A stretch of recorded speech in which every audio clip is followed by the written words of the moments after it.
WSO2 அப்படிங்கிற middle வேரை பத்தி பார்க்கணும்னா ஒரு ரியல் டைம் எக்ஸாம்பிளோட பார்த்தோம்னா நல்லா புரியும். ஒரு தோட்டம் இருக்கு, அந்த தோட்டத்துல நிறைய மரங்கள் இருக்கு சரிங்களா. அந்த மரத்துக்கு தேவையான தண்ணி ஒரு சில 2-3 போர் மூலமாகவும் வருது, கிணறு மூலமாகவும் வருது, இன்னும் வெளியே இருந்து கூட வருது சரிங்களா. இது போக மரத்துல இருந்து பறிக்கக்கூடிய கனிகளை சேமிச்சு வைக்கிறதுக்கு நிறைய சேமிப்பு கிடங்குகள் இருக்கு.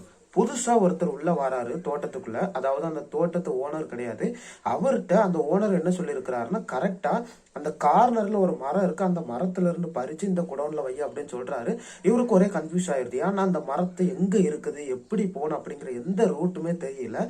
இதனால கன்ஃபியூஸ் ஆயிடுறாரு. ஆனா அடுத்த நாள் ஓனர் என்ன பண்றாருன்னா, சரி இந்த கன்ஃபியூஷன் அவாய்ட் பண்றதுக்கு ஒரு மேப் ரெடி பண்றாரு. அந்த மேப்ல ஒவ்வொரு மரத்துக்கும் ஒவ்வொரு நம்பரோ இல்லைன்னா ஏபிசிடி ஸோ எந்த நேம்னாலும் வச்சுக்கிறாரு. அதே மாதிரி ஒவ்வொரு குடோனுக்கு அந்த கிணறு எங்க இருக்கு ஸோ எல்லாத்துக்குமே ஒவ்வொரு நேம் வச்சிடறாரு. நேம் வச்சு ஒரு மேப் வச்சு அந்த வாசல்ல வச்சிடறாரு. ஸோ புதுசா அவர் எந்த நபரை உள்ள அனுப்பிச்சாலும் அந்த மேப்பை பார்த்து கரெக்டா அவங்க என்ன பண்ணிட முடியும், ஓனர் சொல்லக்கூடிய வேலையை முடிச்சிட முடியும். ஸோ இதே தான் WSO2க்கு வருவோம். WSO2 full form web server oxygenated. Website அப்படிங்கிறது என்ன? இன்டர்நெட்ல ஏகப்பட்ட வெப்சைட் கனெக்ட் ஆயிருக்கு சரிங்களா. ஒரு ஐஓடி டெக்னாலஜி யூஸ் பண்ற ஒரு ஆர்கனைசேஷன் இருக்கிறாங்க சரிங்களா.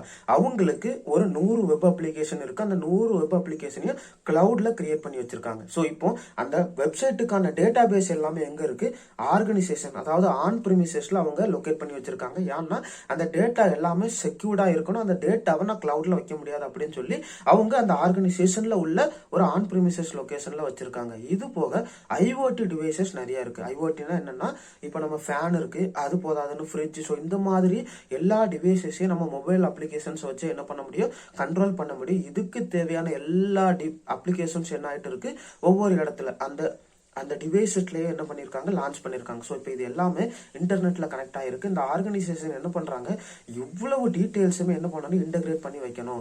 புதுசா ஒரு டூல் வருது, அந்த புதுசா உள்ள டூல் என்னன்னா, புதுசா ஒரு வெப் அப்ளிகேஷன், அந்த வெப் அப்ளிகேஷனுக்கு ஆல்ரெடி உள்ள வெப் அப்ளிகேஷன்ல இருந்து சில டேட்டா தேவைப்படுது.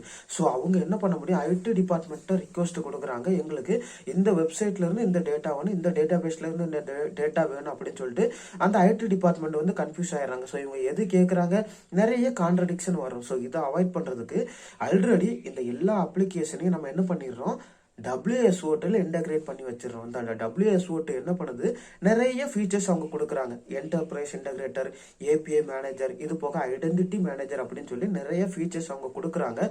இது மூலமா என்ன பண்ண முடியும், ஒரு புதுசா ஒரு வெப் அப்ளிகேஷன் வருதுன்னா அந்த அப்ளிகேஷன்ல எந்தெந்த யூசர் லாகின் பண்றாங்க அப்படிங்கிற எல்லா டீட்டெயில்ஸும் வந்துடும். ஸோ நீங்க இப்போ யூடியூப் பார்த்துக்கிட்டீங்கன்னா எந்தெந்த வீடியோ எத்தனை பேர் பார்த்துருக்காங்க, எப்போ பார்த்துருக்காங்க, எந்த டைம்ல நிறைய வியூஸ் போயிருக்கு. ஸோ இதெல்லாம் என்னது, ஐடென்டிட்டி. ஒவ்வொரு யூசருக்கும் தனித்தனியாக அந்த டேட்டா கிரியேட் ஆகி கடைசியில் என்ன ஆகும், இந்த டேட்டா அங்கே ஒரு தனியாக ஒரு டேட்டா பேஸ்ல சேவ் ஆகும். இந்த ஐடென்டிட்டி அப்படிங்கறத நம்மளால கண்டுபிடிக்க முடியுமா, ஒரு சேம் டிவைஸ்ல இருந்து தான் அவங்க திரும்ப அந்த வீடியோ பாக்குறாங்களா, இல்லைன்னா புதுசா ஒரு டிவைஸ்ல இருந்து பாக்குறாங்களா, இந்த மாதிரி ஐடென்டிட்டி எல்லாம் நம்மளால என்ன பண்ண முடியாது, புது புது அப்ளிகேஷனை கிரியேட் பண்ணி நம்மளால பண்ணிட்டு இருக்க முடியாது.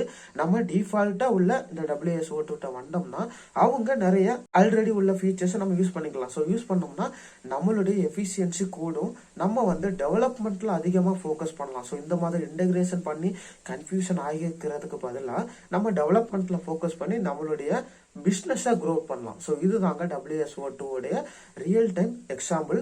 WSO2 போக நிறைய இன்டகிரேஷன் சாஃப்ட்வேர் வருது. MuleSoft அப்படிங்கிறது கூட இன்டகிரேஷன் சாஃப்ட்வேர் தான். ஸோ நம்ம எது தேவையோ, நம்மளுடைய ஆர்கனைசேஷனுக்கு எது தேவையோ அதை நம்ம யூஸ் பண்ணிக்கலாம். ஸோ உங்களுக்கு புரிஞ்சிருக்கும்னு நினைக்கிறேன். ஏதாவது டவுட் இருந்துச்சுன்னா கீழே கமெண்ட்ல சொல்லுங்க. நன்றி.